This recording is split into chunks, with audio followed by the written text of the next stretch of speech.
ભોળાભાઈ સુકાન સોંપ્યું છે એટલે આનંદ કરો, થોડું મૂળ હવાણ કરવાની વાત છે, બીજું કઈ આમાં છે નહીં. અને મારા કરતા આપ સૌ માના નામથી પણ પરિચિત છો, આપને મારા કરતા પડચાની પણ વધારે ખબર છે. અને પડચાને ફરસી બતાવીને આપણે કઈ એવું નથી કે અહીં મોટી મોટી વાતો કરીને વિડીયો વાયરલ થાય, સવારમાં યાત્રિકો અહીંયા આવે.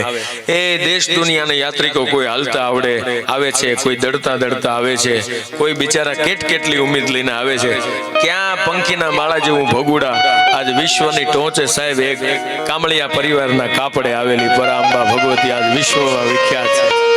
આમાં કોઈ જાહેરાતની વાત નથી. અને બીજી વાત કે ડાયરો દર વખતે, નહીતર આપણે અહીંયા રાખી જાહેરમાં છે તો ઘણા બધા પ્રસંગો રાખી શકીએ બધું, પણ અત્યારે ડાયરો એક વસ્તુ એવી છે, ઘણાને એમ થાય વાતમાં ડાયરો શું. આ દીપક બાપુ આપણા બાજુના જ છે, આપણે જે ભજનો આપણે સાંભળ્યું છે, પોપટભાઈ તો અહીંયા હોય જ અવારનવાર વાતો સાંભળ્યું. ડાયરો શું કામ? દેશ દુનિયામાં બધા અત્યારે કલા જગતના કલાકારો લઈ જાય છે, ડાયરો શું કામ ભાઈ? બાકી એને બીજા બધા ઓપ્શન નથી, ઘણા બધા ઓપ્શન છે. અને અત્યારે તો કેટલા ઓપ્શન આવ્યા છે, નક્કી નથી ક્યાં શું શેનો પ્રોગ્રામ હાલે છે. વાહ દોસ્ત વાહ. હવે સીતારામ સાઉન્ડ રાજુલાને બજાવો જોરદાર તાળીઓના ગડગડ. હવે મૂળ તપ્યું બાપુ.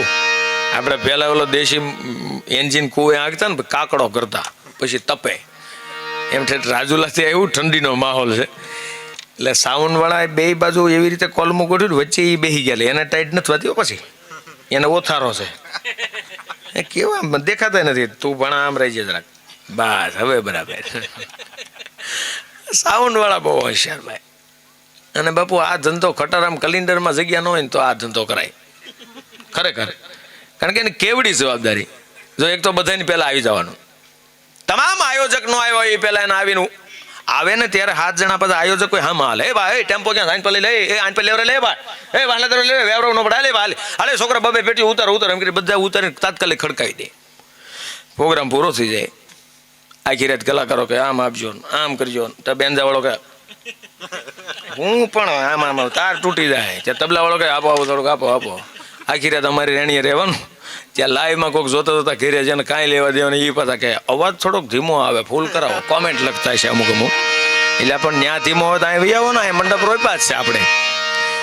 એને હાચવવાના બિચારા ને એ બધું પૂરું થઈ જાય બાપુ પ્રોગ્રામ. એટલે આગળ આપણે ગાડીઓ લઈને નીકળી જશું, આયોજકો જે બધા આવ્યા એ બધા નીકળી જશે, સ્વયંસેવકો બિચારા થાક્યા પૈકી આખો દી ઉભા પગે હોય. એટલે એ હવન રીતે વિરામ. પછી મૂળ 2 થી 3 જણા, એક લાઇટ વાળા, મંડપ વાળા ને એ ઈવડાઈ જાગતા હોય. એક બીજા હામ જો તમે ક્યાં ના થાય, મેં ધાંગધ્રાથી આવ્યા, તમે ત્યાં રાજુલાથી ગાડી ત્યાં આપણે ગાડી ભાઈ. એ બિચારા એવા પેટીઓ ઉતારતા હોય. પછી આમાં એ ભાગીદાર થાય કે તમે પછી મારી આ લાઇટો ઉતરાવજો, હું તમારી પેટીઓ ઉતરાવું. અને એ ટેમ્પામ ટાઈટના જે સડાવતા એટલે આને વધારે જોરદાર તાળીઓથી. વધારે મહેનત આની છે. દુનિયાનો નિયમ કેવો છે, જે વધારે મહેનત કરે છે ને એને ફળ ઓછું મળે.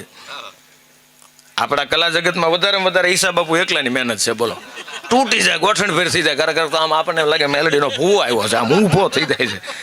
સવારમાં આખા સ્ટેજમાં ઓછામાં ઓછા આને હોય તો એને દાંત જ કાઢવાના. કેવું સારું બધું.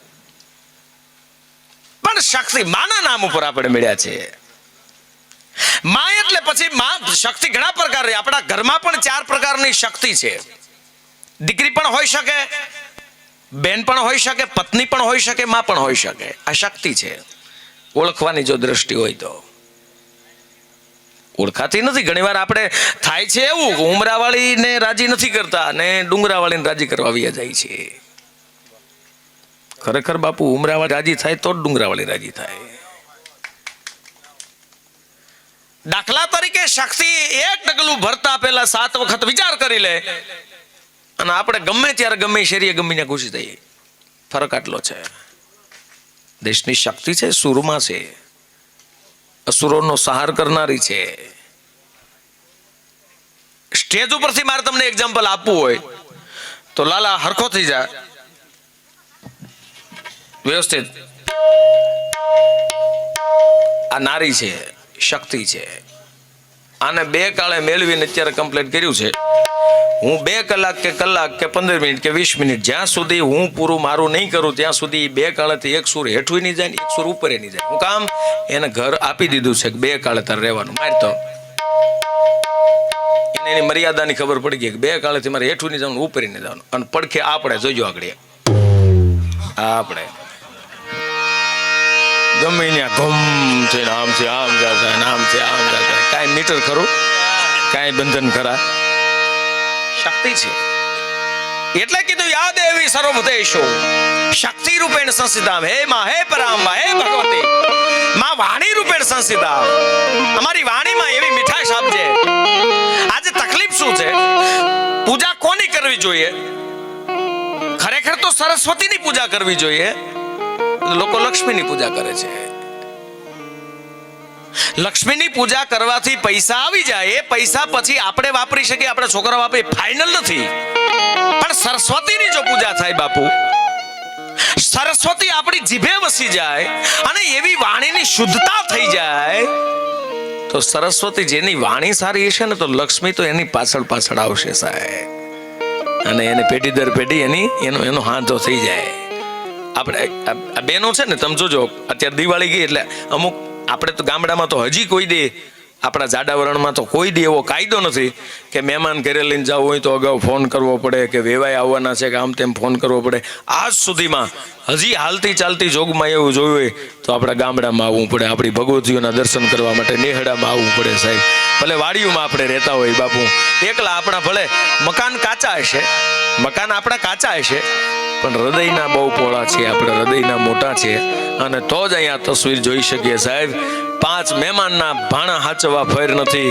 આ સમાજે તો પોતાનો દીકરો આપી દીધો તો, હાલે તારો બચી જાતો હોય તો અમારો લેતો જા. હે, પોતાનો આપી દીધો, કુરબાન કરી દીધું, અને બીજાના આશરા દઈ દે. એની વાતો જગતમાં રહે છે.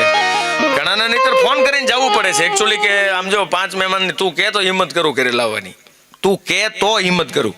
તે દિવાળી ઉપર 2 પતિ પત્ની બેઠા હતા, પેલી બેનને કે હાલે આપણે હિસાબ કરાવી દે આખા વર્ષનો, કે શું થયું. એટલે ઓલી લિસ્ટ લઈને બેઠી કે આટલા આખા વર્ષના ખાંડના, આટલા તેલ ગોળના, આટલા કરિયાણાના, આટલા શાકભાજીના.